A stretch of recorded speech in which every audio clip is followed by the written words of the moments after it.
Hello there, Aries. Welcome to your no tarot reading.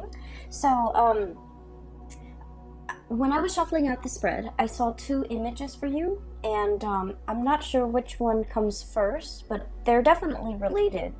So I'm just going to relay those images to you, and then we'll go over the spread, okay? So the first thing that I saw, which was pretty amazing, was you're at a scene at a circus, okay? And there is a big cannon, and this was back in the days where they shoot people at cannons. And there's this little boy. He looks really, really young, and he had like a superhero cape, a red cape on, and like a Speedo outfit, and he's getting into the mouth of the cannon. Someone shoots him off, and then he kind of rolls up into a ball, and then he rolls a vast distance, and he lands on a net, and then he stands up, and the crowd cheers. Okay, so that's the first image that I saw. The second image that I saw, and I think it should have gone first, but I saw this monk. He looks like a medieval monk, and you know how back in the days, if you look at images and drawings from the medieval time period, the monks, their heads are bald, but they have like hair that's growing on the side, okay? So he's like a medieval monk in this really dark castle in his study, and it's really dark outside. You can see the moon, and you can see the steeple and the chapel like outside the window. It's really dark. He's reading, poring over many, many, many books by candlelight. And when I saw this image, I immediately think about, the scribes, okay? The scribes. The people, the monks are the first ones that are literate, especially in medieval time. Not a lot of people have access to education. So they're the ones that keep ledgers. They're the ones that are really incredibly educated. They know letters. They write down like, they keep inventory, keep ledgers, but they also write down like the daily activities as to what happened today. And they're pretty much the first people that keep like a written history of things that have unfolded. Okay, so I feel like this guy, he's in his study by candlelight, obsessively poring over, looking through, researching, and trying to find something. Okay, so he was like very, very adamant about trying to find something. So those are the two images that I saw. And it was really difficult for me to try to get those images to kind of like tell the story, okay? So what I feel is happening here is there's something that you are doing. And I feel like for many of you, this is a part of like a job. For those who are self-employed, I feel like you're trying to launch something. And you're obsessively trying to do the preliminary background research, the market research. I'm hearing like patent. So for some of you, you might be inventors. You might be poring over all the patent history to make sure that this thing that you are trying to bring forth into the world has not been done before, like a violation of patent, for example, patent laws. And then I feel like for others of you, especially if you're not self-employed, you're working for other people, I feel like you're trying to look into the regulations, the rules and the regulations as to how something was done in the past, and then you're trying to bend the rules, okay? I feel like there's something here about not wanting to follow what was done in the past, wanting to trailblaze, wanting to create your own path. And I feel like you don't have a precedent. You don't have like, the thing that comes before for you to guide you. You're kind of like starting from scratch. You're starting on your own. And I feel like there's a lot of risk associated with it, okay? Hence the little kid being launched out of the cannon, okay? So like, I feel like in some way physically you're thinking like, how is this going to work? What exactly is it going to look like? And so it hasn't been done before, so you don't have an example to go by. You just have the idea in your head, and you're trying to bring it forth into the real world. And the real world is like constrained by the law of physics. And so you're just, trying to do that research into a field or into an area, a specific a specific field that you're not very familiar with, okay? And so I feel for many of you, this is like a very huge new undertaking that you're planning to start off, and you feel that it's gonna have like a tremendous yield, either financially, monetarily, or just, you know, it's something that you feel that needs to be done, and you're the person that wants to lay out the preliminary groundwork for this, okay? So this is like a huge undertaking that you're kind of like a responsibility that you're taking on, mainly because I do feel for many of you, normally you don't have the patience to kind of like, you know, do the research, sit there and pore over volumes and volumes of things to dictate how this is gonna happen. But for some reason, for some of you, you might be personally invested in it, or you might feel like, no, this is the right thing to do. I want to do it right, or I want to do this for somebody. There's like an emotional connection, or like an emotional reason why you want to do it. For others of you, you're like somehow invested in it, where you're just like, no, this is something that needs to be done because it's going to lay the groundwork for what's to come, and I want to lay the groundwork in the direction that I want to see things happen in the future, okay? I do sense we have here the Judgment card and the Justice card, okay? So this deals heavily with legality. The Justice card, this is about weighing out the pros and cons, okay? What is right morally, ethically, versus what is right like internally. And then we have here the Judgment card as well. Light bulb moment, okay? Some major idea that you are trying to bring forth into the world. It's almost like I'm getting a very strong like Aquarian, you know, influence here, where you're like so ahead of your time. You have these ideas swirling in your head, and I feel like you're trying to conceptualize it. You're trying to make sense of it.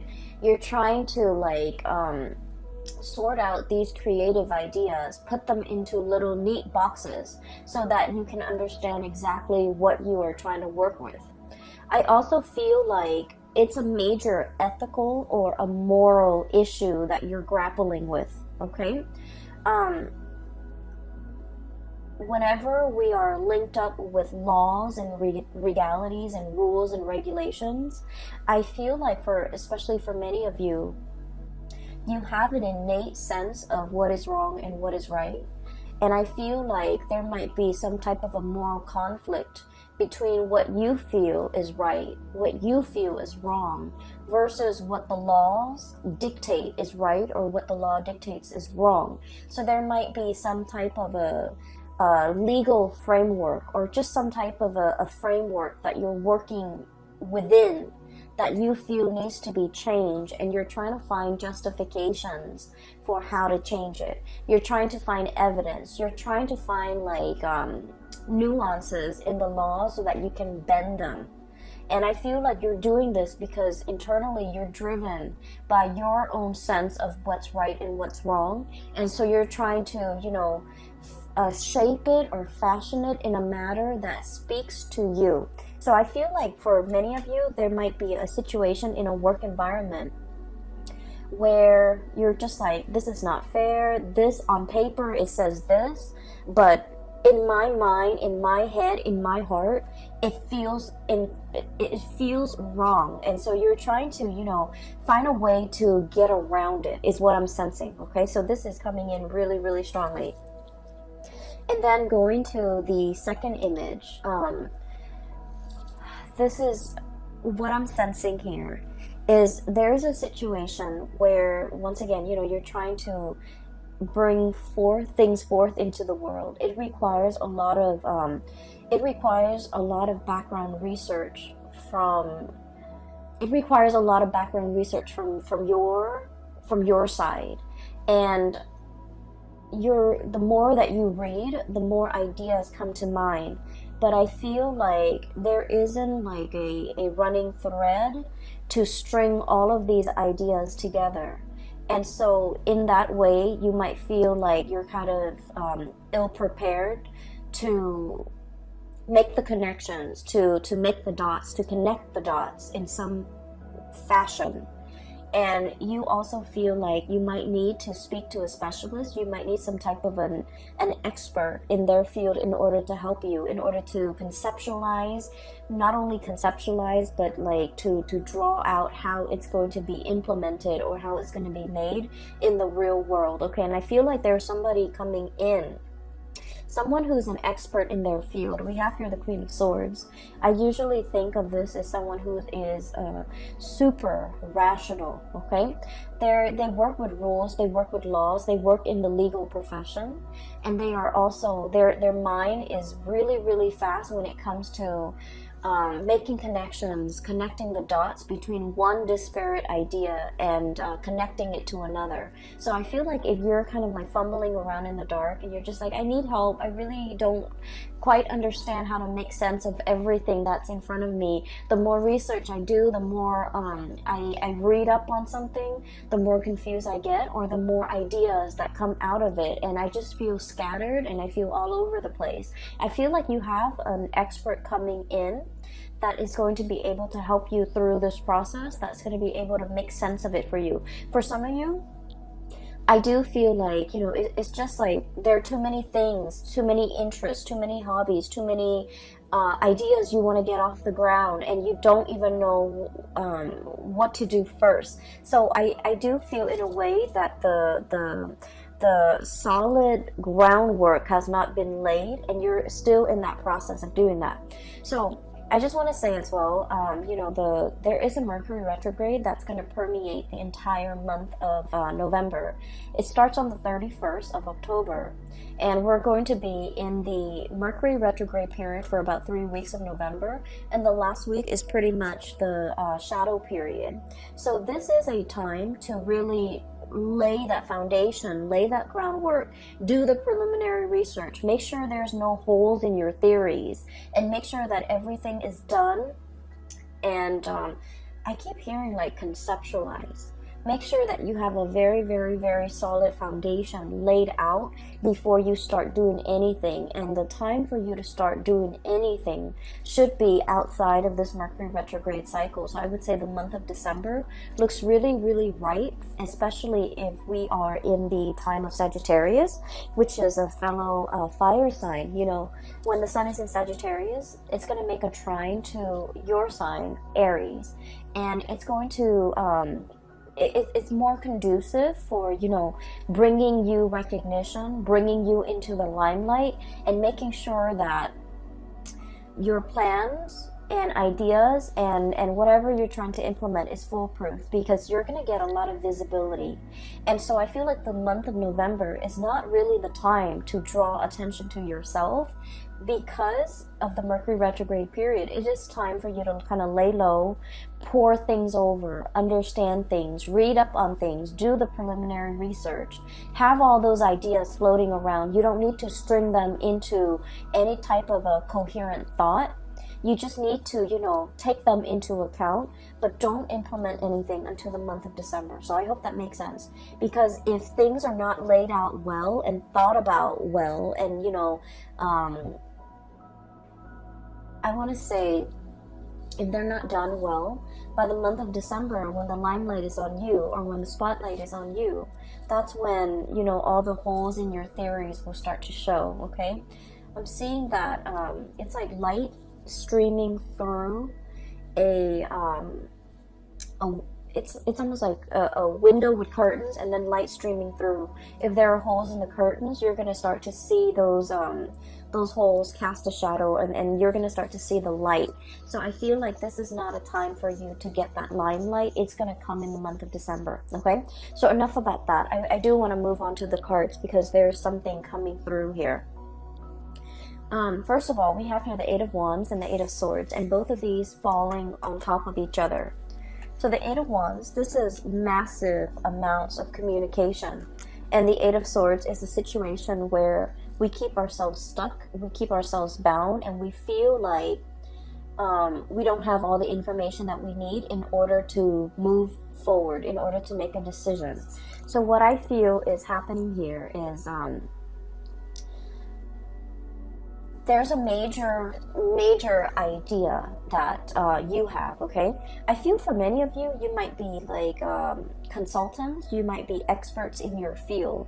You are kind of like that, you're kind of like that voice of ingenuity, that voice, it seems to me like your judgment, guiding light, okay?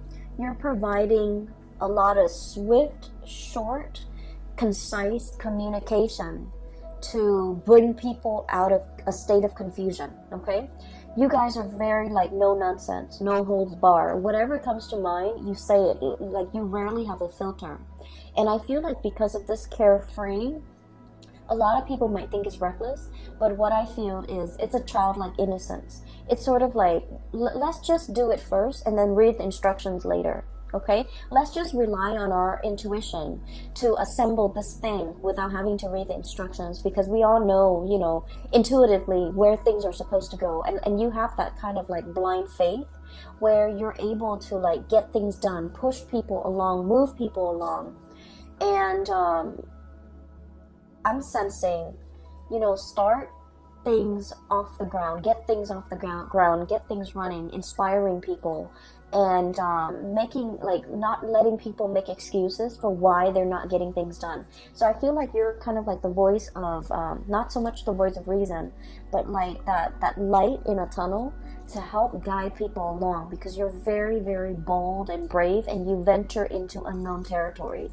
What I'm sensing here is there's definitely a situation where you're kind of like guiding somebody, and I feel like there's legality, like legal issues surrounding it. And once again, I mentioned before, you know, the whole sense of legality. What is right, what is written down as, you know, the law of the land, you don't agree with it, okay? You feel like there's something lacking here. It's the law or whatever's written down is very, very self-serving. So you're trying to find a way to bend this situation. And so many of you are kind of like working behind the scenes. Many of you are trying to find loopholes. Many of you are trying to find ways to get around things and to do exactly what you want. Like, I'm sensing finding shortcuts, finding like the quickest point from A to B without having to circumnavigate, you know, like without having to kind of like dodge obstacles left and right. How do we shoot from here to there in the quickest manner, okay? Shooting out of that canyon. And so as a result of it, I feel like you're in a position either to guide people from all the obstacles that are kind of like strewn in their path. You're trying to find the quickest route from A to B to guide others. And you're trying to find as well kind of like the boldest move for you to make. And I feel like you're just going to land on your feet, okay? Like that kid being shot out of the canyon. If you're in a position where you feel like, I don't really know, you feel shaken, or you feel like, I don't really know how to realistically implement this in the real world, I feel that it's going to really take off for you. So that state of confusion where you're not able to make a decision, there's going to be that light bulb moment that will allow you to know how to move forward, that will allow you to know how to move on. Okay, so I feel like the energy is very, very conducive for having some type of a major breakthrough. You're getting like spiritual advice, you're getting a lot of information to, if it's like a long-standing problem and you've been mulling it over for some time, and you felt like the more research you do, the more confused you are, it's going to hit you in a way where you're going to be able to find the simplest way to get from A to B, to solve your problems, to jump over your hurdles, to kind of blast through these obstacles in order to move on, okay? I'm also sensing here a very significant person that's going to be entering your life, okay? We have here the Queen of Swords. So this is air sign, air energy, Aquarius, Gemini, Libra. And what I feel is, for those of you who are dealing with an air sign, or even dealing with somebody who's a little bit more on the icy end, They ask a lot of questions. They try to really understand you. I feel like polar opposites. Okay, so your polar opposite might be Libra, and Libras are kind of like the lawyers of the zodiac. They like to ask questions. They like to see both sides of the story. They like to they ask a lot of questions because as an air sign, they like to know. They like to learn. They like to understand things from with like they like to have like a holistic view of a situation before they form their opinion or make up their mind. And so if you're dealing with someone like that, it doesn't have to be an air sign. It's just they exhibit the energy of someone who asks a lot of questions and they want to understand. You're going to feel a little bit like you're under scrutiny, like you're under a microscope. Like they're judging you, or they're judgmental, or they're trying to poke holes in your theories. But what I feel is, in the process of interacting with this person, they're going to make you stronger. They're going to make you able to defend your ideas, defend your beliefs, and to solidify and strengthen your ideas and strengthen your beliefs so that your theories have no holes. Your theories are foolproof. So I feel like you have somebody in your midst that is like this. And what I'm sensing is, for some of you, this might be like a romantic partner who you feel might be overly critical. You feel they might be a little bit cold, a little bit distant, a little bit contrarian. You say one thing and they don't really see things that way, so they offer their opinion. And you guys have had a lot of clashes in the past where you don't see eye to eye. I honestly feel like they might have belittled you by the way in which they interact, by the questions that they ask you. You feel like they don't support you, or you feel like they're constantly poking holes in your theories. And what I see in this spread is this person doesn't mean to do that. And I feel almost like I'm seeing like, walking around on eggshells, okay? I feel like you felt a little bit judged. You felt a little bit like you couldn't be yourself. You felt uncomfortable.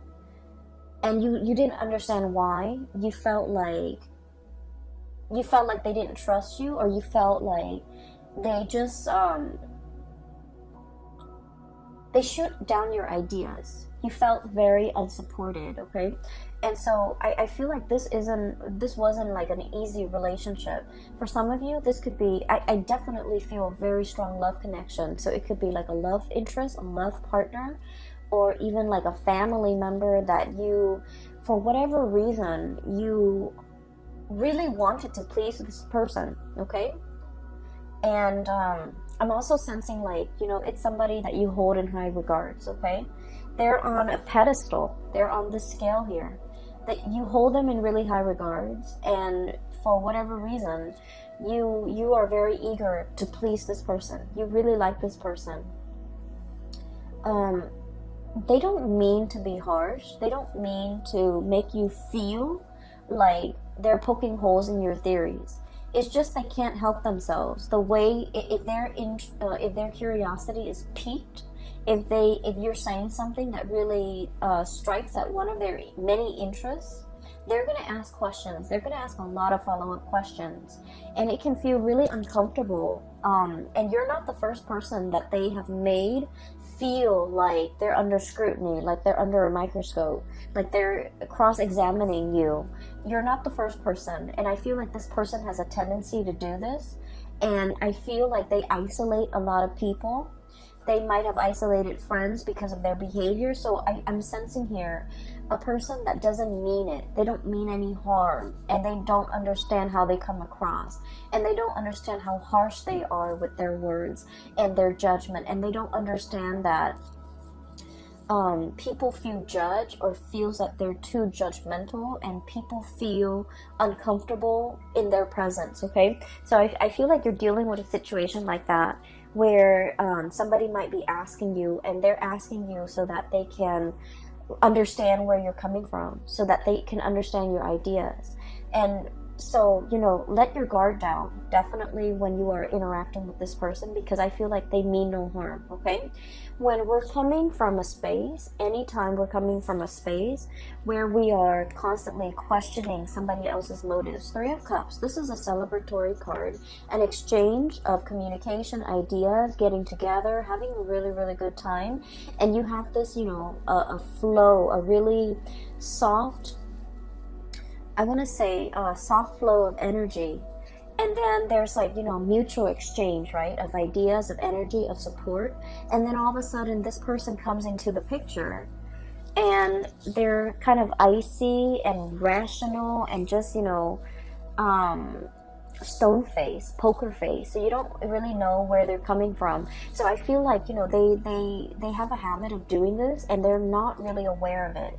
And so anytime that we have an interaction with another person, we just need to take everything at face value, because I feel like the minute somebody feels like, you know, like a perceived slight, or you get a perception that someone is like negative or trying to shoot down your plans, the minute we get defensive in a social interaction, that's when we kind of like imagine things or energies that are not there. So I feel like in this situation, it is best to let our walls down. If they ask questions, just answer their questions. And I feel like it's going to create a more even flow of energy, okay? For some of you, you have somebody in your vicinity where there were like a lot of communication, like we have here, you know, arrows of love, a lot of communication happening all at the same time, and things are great. And then you go through a period where there's like zero communication, Eight of Swords, being stuck in a prison of swords, and you're just like, what just happened? Which way do I go? So I feel like you're dealing with someone who you feel is blowing very, very, very hot and cold. You don't know from one day to the next where you stand with them. I keep hearing bipolar.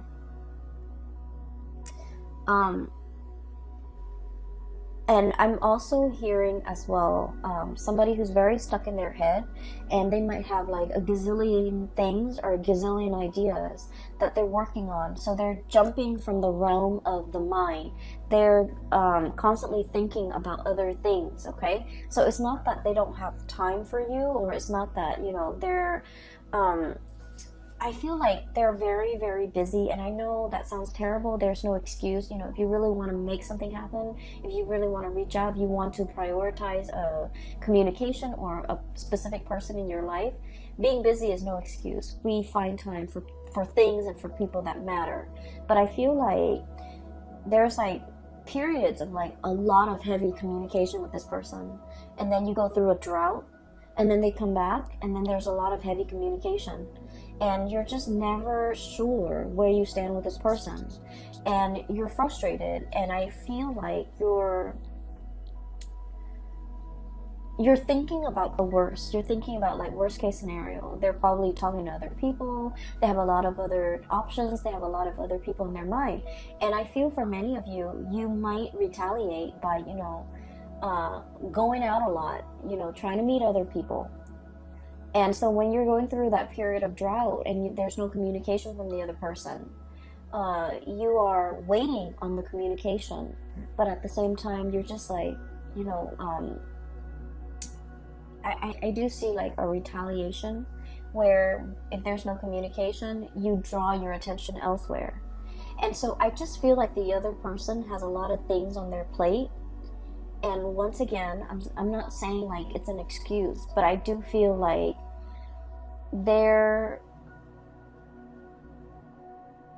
I'm sensing like you and the other person, the way in which you do things are very different. And so there's lack of understanding from your end to their end, where they're coming from, why they're like this. And then from their end to your end, there's lack of understanding why you need certain things.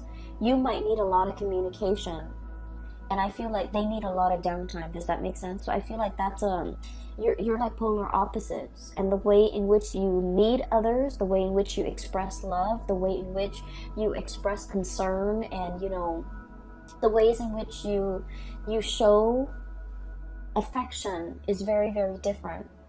You might need that entangled, constant communication, a lot of validation. They need a lot of distance and alone time and downtime, okay? If the connection is there, in their mind, it's already there. We don't need to, reinvent the wheel. We just need to have separate lives. So I definitely feel like one person needs a lot of intimacy and reassurance and attention, and then the other person needs a lot of me time, a lot of downtime, a lot of space. And there's a potential here for the two of you to kind of like bridge this divide and to be able to kind of understand where the other person's coming from. I don't see like a situation where there's like from their end, I don't see that they're dating other people, running around with other people and things like that.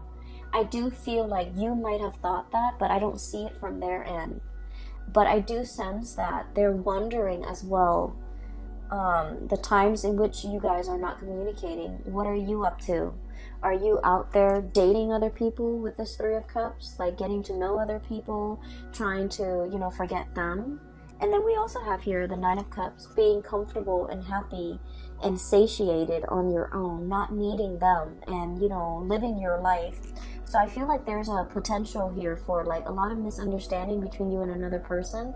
If that has been the case in the past, there's a coming together, reckoning, communication, things being revived, okay? And then I also feel they're coming back in, wanting to communicate. Queen of Swords, Nine of Cups, wanting to communicate, wanting to, understand where you're at.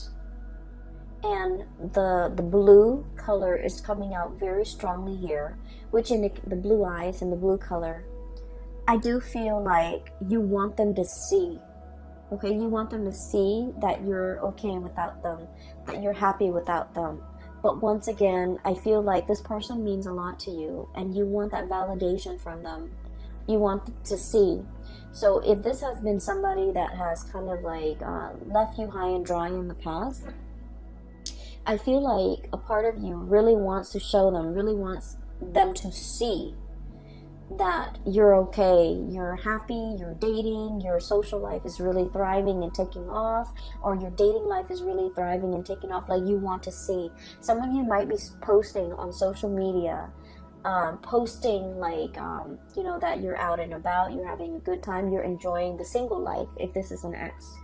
And then I definitely feel like, they're thinking about you. They're trying to access you, access the photos, access the information. They're definitely physically seeing to make sense of it. Okay, so I do see a tit for tat, retaliatory type of an energy here, where you want somebody to see that you're doing well, that you're doing fine, that you're happy. But once again, it still points me to the fact that you are wanting some type of validation from this person, okay? If it is an ex, I feel like it's going to be the end of it. If it is an ex and you just feel like you go through periods where you hear nothing from them, and then they come back in expecting everything to be okay. What I have is a stoppage in communication, Four of Swords. This is taking a break. And then we have the Five of Swords, and I usually think of this as like mincing, dicing something to kind of like cut it up into little pieces. It's like, I no longer need this connection, I no longer need this communication. I've been waiting for so long. It's finally coming in at a point where I'm at peace with myself, I'm happy, and I'm doing really well, so I don't need it. So I feel like many of you will be in a position where you get to kind of like give this person a piece of your mind. Like, I don't need you. I'm doing okay on my own. I am very, very satiated and incredibly happy. And so I don't need the crumbs and, all of this that you're bringing into the picture.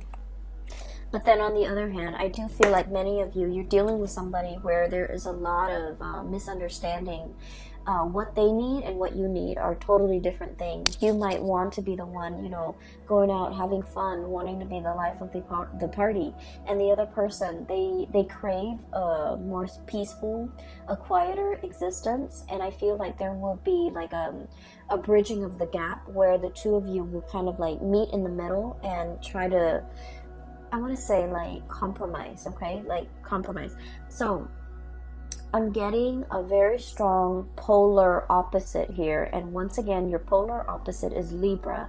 Libra is coming out very strongly in this spread. So for just a warning, for those of you who are dealing with a Libra person, I do sense there's a lot of misunderstanding, and I would just urge you to kind of, you know, slip yourself in their shoes to really understand and mull over and think about what they have said to you in the past, because I feel like you guys are talking over one another. You're speaking from here, they're here, and then the it's like, you know, the two shall never meet. So I feel like there's a lot of potential for misunderstanding. And so you kind of have to go back, cycle back into your, you know, memory Rolodex of all the conversations you've had, of all the things that they've told you, because I feel like they might have said a lot of things and you misinterpreted a different way. And likewise, you know, this energy flows both ways. You might have said things that they have completely misinterpreted. And so I feel like there's a definitely miscommunication that can be fixed, and the distance can be bridged between you and this person, okay? In particular, if you're dealing with a Libra, because I feel like one person feels like the other person is withholding information or withholding affection, and so they find affection elsewhere. And that can be you or that can be them. But I feel the energy of one person wanting to retaliate because the other person, they feel the other person is withdrawing. And so they, you know, find affection elsewhere, find attention elsewhere, seeks attention elsewhere. And then I also feel like when one person wants to be, you know, wants to cuddle, wants to be intimate, the other person is like tired. And so your timing is really off. Your communication is really off between the two of you. And I feel like, you know, that's a situation that can be easily fixed with just the right communication, with just, you know, letting the barriers fall down and approaching one another with like an open mind. Okay? So I just feel like there are a lot of issues here that can be hashed out, that can be revisited for resolution, for reconciliation, okay? I definitely feel reconciliation between you and a person that you feel might not have time for you. They might have had like very inconsistent communication. So I feel like that's coming in. But either way, I do feel there is a really strong love connection here where you are dealing with a polar opposite. And I do sense as well, there might have been a lot of difficulties in the past when it comes to resources, sharing resources. Resources might have been very scarce, but the two of you have finally kind of like bridged that gap. Two people are really, really doing well, and they're pulling together their resources. 7 of Pentacles here, okay? Waiting for that harvest. But this is like a long-standing process. Nurturing something, watching it grow over many, many months, okay? Over a long period of time, many years for some of you. So I feel like things are looking really good, especially if you have a partner and you both share resources and things have been hard in the past. There's going to be a major uplift, escalation, and resolution when it comes to financial resources, all right? So Aries, I'm going to leave it at that. All right, I wish you all a very wonderful November 2019. And if you are interested in a personal reading, I do have a link in the description box below for a colleague of mine. Her name is Bridget. She is phenomenal. I highly recommend that you get a reading with her. The link is in the description box below. And also, if you're interested in this deck, the local artist has reached out to me, and she told me, you know, to include a link to her website where you can purchase this deck as well as all the other artwork that she has available for sale. The link is also in the description box below. Okay, I wish you all the best, and I will be back for the month of December, and I'll talk to you guys soon. Take care.